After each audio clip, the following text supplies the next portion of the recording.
hariya ariko iki gipangu tugende inde irabo narimo ibyo gisera bufite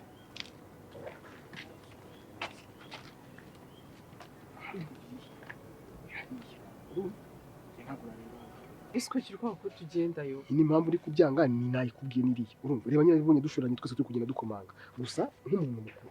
nakweretse dore nga hariya ugende wikomangire. Yewe ntabwo ndi bugiye. Okay, nta kibazo. N'ubundi kintu cya mbere nashaka kumenya no kumenya nyine ahatuye n'ahataha ibindi byose nzabyikurikirana nta kibazo. Kandi merci. Nya. Ubu ngubu ko ari bwo nongeye gusubiza ubwenge ku gihe. Hagira ngo waje nawe hari utuntu wakizemo. Ubundi pastor bamushakira iki? Sha Renzo nta bigoranye urebye nyine impamvu nyamukuru nushaka kumenya iwe nuko yaranze kwanyereka ariko nta yindi mpamvu ituma nshaka kwamenya nshaka nyine kuzagira none pastor abigira ibintu byinshi agira amaterano menshi akajya bagenda gusingira akamara y'iminsi 3-4 ugasanga nyine buri gihe niyo atagiye kusengero abagiye gusengera abantu no kurwana n'ibintu byose turwana nabyo rero nshaka kuzajya nkamutekera nkamumesera nkamukorera amasuku nyine ku buryo izageza aho ananiwe aho kugira ngo ajye muri ibyo bintu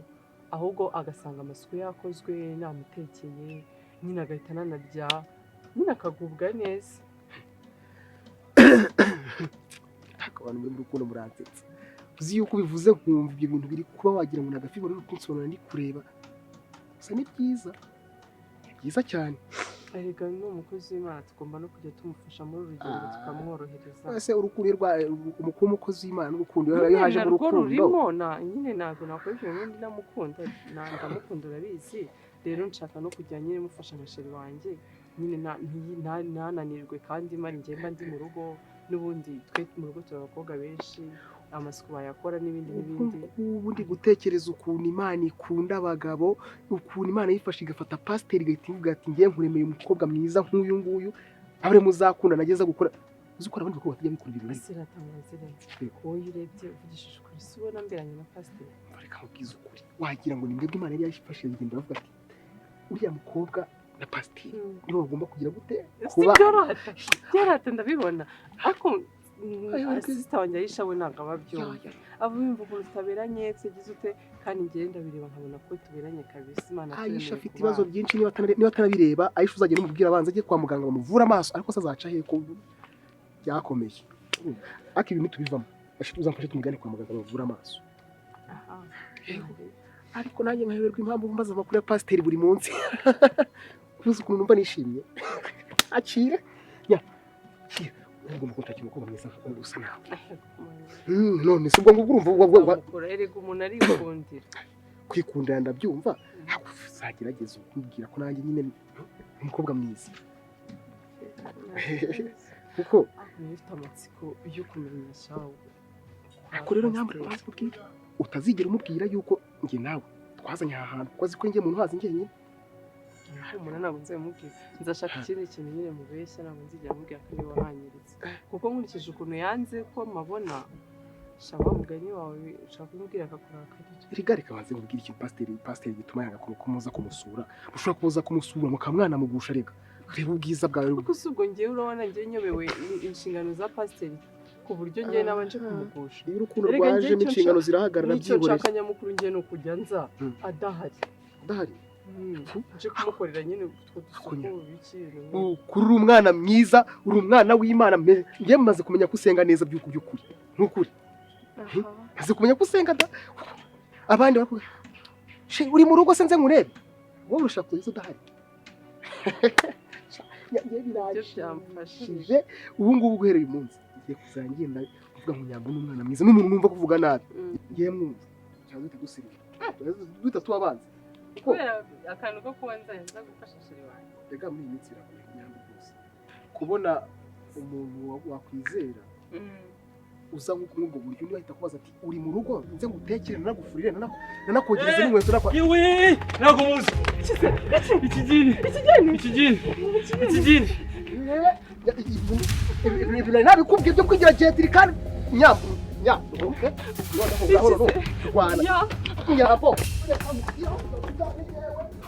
niyo wambonda ibyumba 4 na salo nta kibazo akiri mu gipangu cyawe bitatu none ko mutari kugenda uze kumbwira nari shaka ko mutari kugenda so ndi kubaza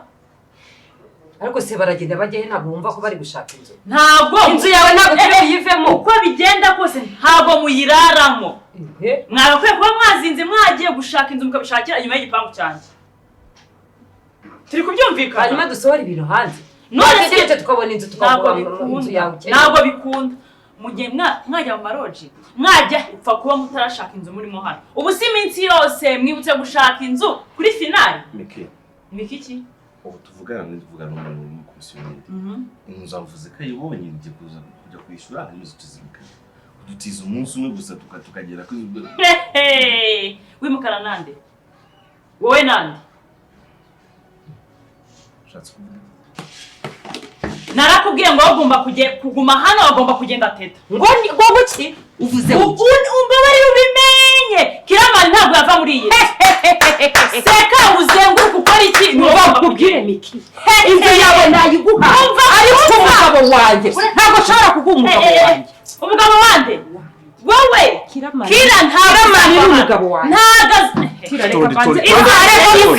isaze njye sinatinya isaze na hantu kiraje mbabari yagomba n'urukundo rwanjye ndiko rwanirira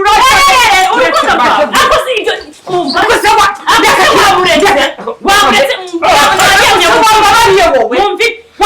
kira nta hantu ajya urisohokana mu nzu ntabwo ari inzu yashaka none se agiye gutwara n'umugabo wawe uyu mugabo ntabwo musanze muri iyi nzu ntabwo musanze muri iyi nzu